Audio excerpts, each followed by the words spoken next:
Welcome to TIMFD. Today is my favorite day with your hosts, David Towner and Sam McKeown. If this podcast does speak to you, please like, share, and comment. Let your friends know all about us. And now, here's your hosts, Dave and Sam. Well, Dave, welcome back to Today is My Favorite Day. We had a good discussion last time, but there's a bunch of stuff we really need to get into today when it comes to just the services that Oasis offers and how folks can engage with you. Sure. And just general information about Oasis. So we left off with the services that you provide, and we talked about the being able to earn points and get supplies and things like that. But one thing you mentioned is you wanted to talk about abortion recovery. Sure. Because it's part of the game today with the recent Supreme Court decision, which we'll get into later. But abortion recovery has got to be really hard to deal with and take a special person. Sure. Yeah. As we talked about last time, all our services are provided at no cost. And one of those services that I mentioned last time is the free ultrasound.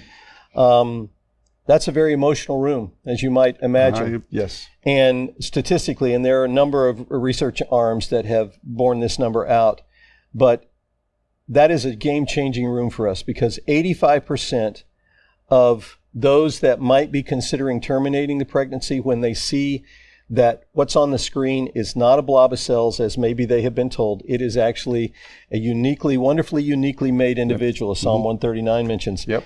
And they will change their mind and choose life, which we are grateful for. And that's how often many of our clients start with us.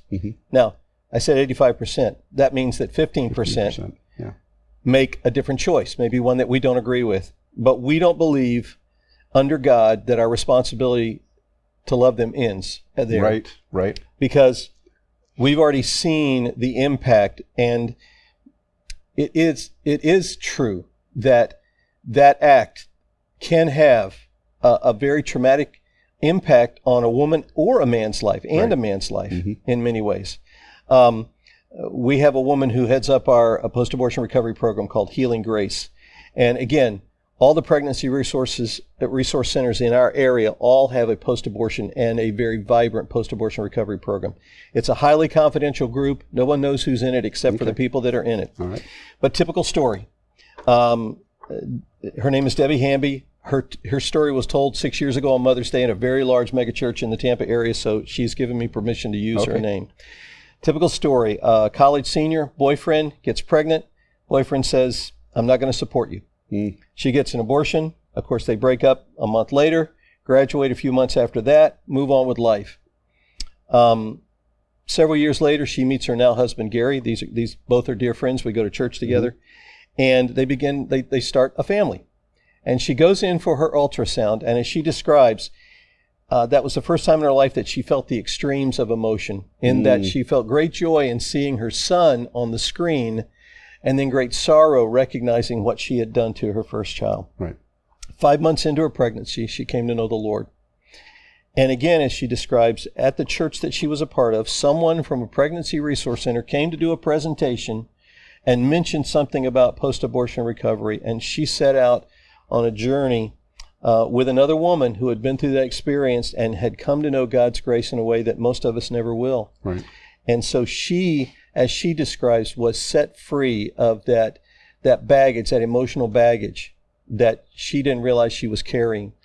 And now she and other women who have experienced that, and other men play a role in this as well, particularly if they were the influence to cause their girlfriend or wife to have an abortion early on. They come into a relationship with the Lord and understand the significance of life. They too can feel that emotion and carry that stuff. I mean, I've had several men come to me at presentations afterwards to my table to talk to me about their story. So Debbie does that with these women and comes alongside other women and really helps them be set free of the guilt. And in many cases, I'm not naive to believe, the numbers are pretty staggering. 1 in 4 families have been impacted by abortion in the United States. That's in the church, outside the church. Wow. So every time I stand up in front of a group of people, whether it's in a civic organization or a church, I'm very aware that there is somebody sitting there carrying emotional baggage in silence. because of the shame that they may feel or the anger they may feel at themselves. And so I appreciate the opportunity to wave the flag of Healing Grace and other post-abortion recovery programs that will help people be set free of this. And in many cases, as Debbie has seen and can testify to the fact, that those folks who used to sit in the back, who would not get involved in a small group in a church because they didn't want to expose that part of their life. Once they're set free, they in many cases become incredible key volunteers. They don't, the thought of working in kids ministry is a terrifying thing for them. Right. Things like that. So we want desperately for people to understand the grace that God provides and the freedom that he gives and the forgiveness of sin. There is no sin that God cannot forgive. Right. It's interesting you mentioned grace. I've been a pastor for quite some time, and I've been in situations where I deal with young adults and students, and, a young lady comes to me and says, I'm pregnant. What are we going to do? And so I've been fortunate in the ones that I've had to counsel. Abortion was not even an option. On the other hand, from the church, there was no grace. You sinned. Well, yeah. Well, the sin is not the child, and that I think is something that the church really needs to begin to learn how to deal with. Having grace for folks. But the abortion recovery program, to me, is just 25%, one in four. Is that what you were saying? 1 in 4. And I will also add, we have a sister organization that's in Pinellas County that's been doing this for years and years and years. They surveyed their clients, their post-abortion recovery clients, and the average time from the time a woman has an abortion or a couple has an abortion to the time they seek emotional or spiritual help is 25 years. That's the average time. Oh my goodness. So there are a lot of people sitting in our churches that are carrying the burden of this that they don't need to carry anymore. Well, I almost look to the church as maybe you should get your head straight around pregnancy centers and stuff like that, because let's face it, we're all human, and people have stigmatisms and they're judgmental. And this blows me away. This is something I was totally not aware of, Dave. I know you talked about it when you were at the church on Sunday, or a couple Sundays ago, because my wife mentioned it. And but this, to me, folks, if you are dealing with or have dealt with an abortion, are going through that, reach out to Oasis. The recovery is key. We are a recovery church. We do celebrate recovery here.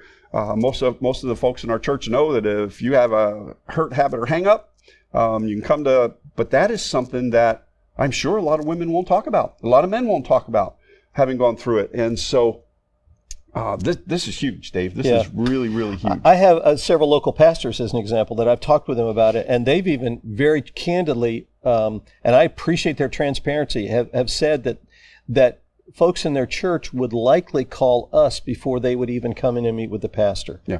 So what they have done, we have these things called palm cards that have the confidential phone number on it, and we've got some pastors who have actually put these little cards in the women's restroom of their churches with the desire and the hope that maybe a woman will see it, will very subtly take one, put it in her purse, and call our number and begin a conversation and begin a journey of being able to be set free. That's an awesome idea. Every church out there, anybody listening, you ought to be doing that. It's just, we're going to get into a series here before too long on mental health. And this has got to be, I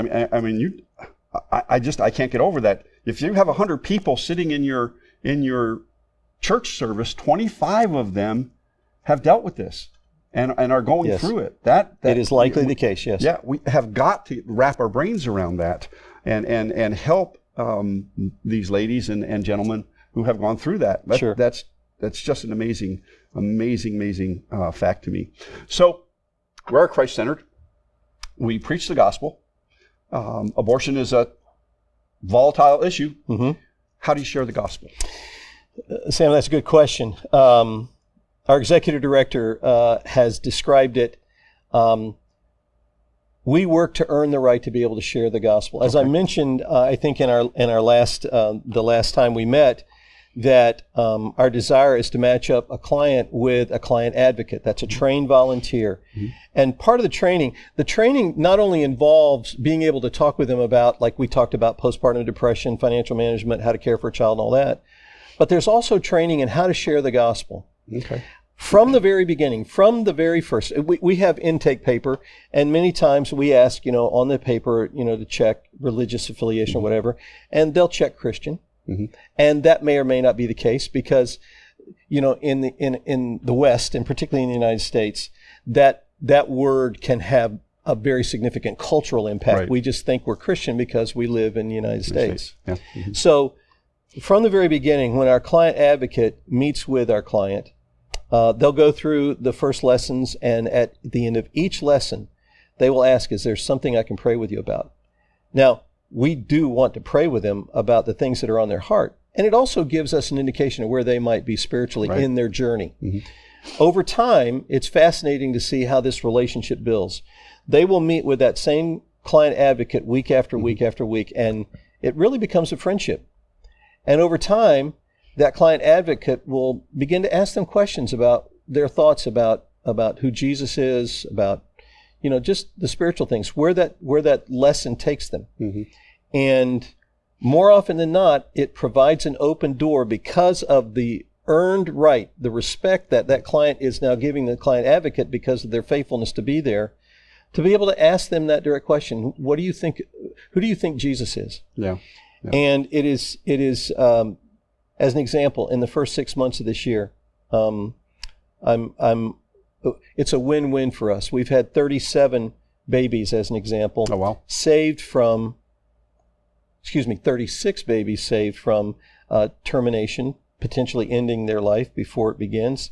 And we've had 27 of our clients begin a new relationship with Jesus Christ. Wow. And again, that's because we've earned the right to share the gospel. Now, our goal is then to help them get connected into a local church so they can continue the discipling process to help them grow in their relationship with the Lord. Well, you mentioned the discipling process, and that is so important when it comes to folks who are new to the faith. Sure. And you mentioned something that is really, so I come out of a Pentecostal background. And so, 9 times out of 10, you get beat over the head with the Bible and says, repent, and be saved. And the earned right to present Jesus and to ask, that's huge. That's huge, because now the acceptance of Christ is a relational thing, and it's the first step in our salvation is to understand that we have to have a relation. And if you've been asked about Jesus by a person you have a relationship with, you understand that our salvation is a relationship with Christ. I think that's awesome. Most of us who have come into a relationship with the Lord, we can look back and see that there was one person or two people or three people maybe who really spoke into our life, and it was because of their influence. It made me think about, okay, who am I in Christ, and where am I going? And it's no different when someone walks in and they're in distress. They want someone to help them be comforted and to be calmed. And so when we have the opportunity to speak peace into their life, that affords us the opportunity to be able to share the gospel. Right. So we've talked about a few things. Adoption. We didn't really talk a whole lot about adoption. So are you connected to several organizations? I think in the first time we met that you said something, there's several organizations you're involved with when it comes to adoption? Yes, I believe, I was looking on our referral list just this past week. I believe that we have 6. I mentioned 5 before, but I think we have 6 adoption agencies that we have vetted. They are faith-based, so they are like-minded with us. And if a client chooses that route, what we will do is maybe give them that referral list. And in some cases, it could be maybe where they are geographically. If they live in a certain area of North Tampa or in Pasco County, we will connect them up with somebody that may be geographically closer with them and do the introduction. We'll contact the adoption agency for them, do the introduction, and then the adoption agency, they'll continue to take lessons with us. They'll continue to come in the center, but they'll also be going through a process with that adoption agency, walk that journey, so that when it comes time, they will be prepared emotionally to be able to handle that. That sounds like a a good program to being prepared emotionally to let go of that baby. Sure. And so now adoption is, you hear all sorts of horror stories about how long it takes to become an adoptive parent and how long it takes for an adoption to go through. Do you have any insights on people who may be interested in getting with these adoption agencies? Sam, great question. I wish I could give you a lot of detail, but I'm not as involved on that as say some of our center directors and other staff that are very involved on the client side. The only thing I could say is that it would be very easy to find a local adoption agency and just give them a call, and they would be the ones who would be able to talk through the process and what that looks like. Okay, so we talked a little bit about how you're funded and things like that previously, but you don't take any government money. No, we don't. But I need to clarify that. That not from the U.S. government. No, we are not funded by the U.S. government at all. Right. A number of years ago, in the state of Florida, under a governor, gosh, probably 3 governors back. I don't know if I want to mention any specific names, but there was a governor who saw that the playing field funding-wise was tilted very heavily. I mean, it's no secret, it's public record that Planned Parenthood gets over $500 million from federal funding each year. Yeah. That's easy to look up and find. Pregnancy resource centers around the country obviously do not receive any of those funds. And he saw the imbalance. So at that point, asked that there be some balance provided. So an entity was set up, and at that time, a percentage of the state budget was set aside for pregnancy resource centers. Okay. And then fast forward to another governor's administration, and he not only took the percentage, he set that a certain number in the budget would be there every year, because sometimes if a budget year was lean, then there wouldn't be near as much funds available for the pregnancy resource centers. So we do receive some funding from the state of Florida. And it's because there have been people in Tallahassee who are very favorable to balancing the playing field, I guess. Yeah, and that's the great state of Florida. You know, and I look at it in that I don't see that as government interference. I see the U.S. government and Planned Parenthood and how much money goes there is, to me, is very inequitable. There should be balance. People should have good choices. So we have a couple other things we want to talk about, but we're going to run out of time. I don't want to get into the SCOTUS decision until we get to the next session. I think if you're willing to come back for another session. Would love to. So I come in, or I bring my girlfriend in, you know, she's pregnant, or we think she's pregnant, and we want to find out what our options are. When I walk in the door with her, what's the first thing that's going to happen? Well, you're going to see a smiling face. Okay. Again, as I mentioned, we want to put that woman or that couple at ease as quickly as we can. Our centers are set up such that we try. It's not like walking into a doctor's office, it's all white. It's a very soft color. It's by design that we provide as calming an influence as we possibly can. They'll be met by a smiling face, be asked to fill out some paperwork. They'll be introduced to a client advocate, or if in many cases, as I mentioned, a pregnancy test would be administered that day if appointment's been made and that's what they want to do. And then they begin a journey with us. Now, I want to pick up on what you said about you coming in with, no. The reason I say that is because one of the other things that has become a very high priority for us is, and it's on the center of our radar this year, is the Fatherhood Initiative. Right. It is imperative that we get the fathers engaged as quickly as possible. 60%, I mean, the whole saying, my body, my choice, but the reality is statistically, and these are stats that can be pulled from different sources, that 60% of the time the decision is made, the greatest influence in a woman's life is that dominant male figure. So having the male involved and engaged and understanding that, yes, you can be a father, and we're going to help you do that is significant. So we have just brought on a local marriage and family counselor part-time with us. Okay. And he is actually mentoring other men to be the mentors for these dads that come in our center. So we're trying to get that up and running in all 4 centers, because when they come in, and this is our executive director, April Beck, she really wants to see this happen. We just had this conversation this morning that when a guy walks in, one of the things that may be concerning to him is I'm walking into a place that is all women. Yep. There's just way too much estrogen here. Right. But when he walks in and he sees a guy there that greets him, that will sit down with him and talk with him about where he's in his life, it's amazing how that changes the whole body language and whole sense. So we are working, that's another one of the services, again, that we're working to provide, is that the men, either a boyfriend, husband, could be an uncle, a grandfather, whoever that dominant male figure is, we want to begin a journey with him as well. So that's a big part of our programming moving forward, is getting the dads or the significant male figure in that woman's life engaged. That's awesome. Well, Dave, we're out of time for today.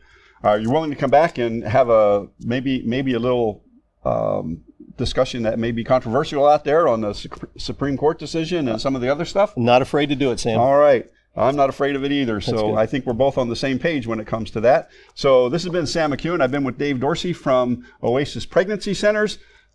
This has been Today is My Favorite Day. Thanks for listening. Live intentionally and be very, very blessed, my friends. Have a good night. Day, whatever. Thank you for listening to TIMFD. Today is My Favorite Day. The views, comments, and opinions expressed here today are those of the hosts and guests alone, and Dave and Sam are solely responsible for the content of this podcast. TIMFD, Today is My Favorite Day, is produced and directed by Alex Korn. Music is composed and performed by Chuck Vaught. Thank you for listening. Have a great day, live intentionally, and be very blessed, my friends.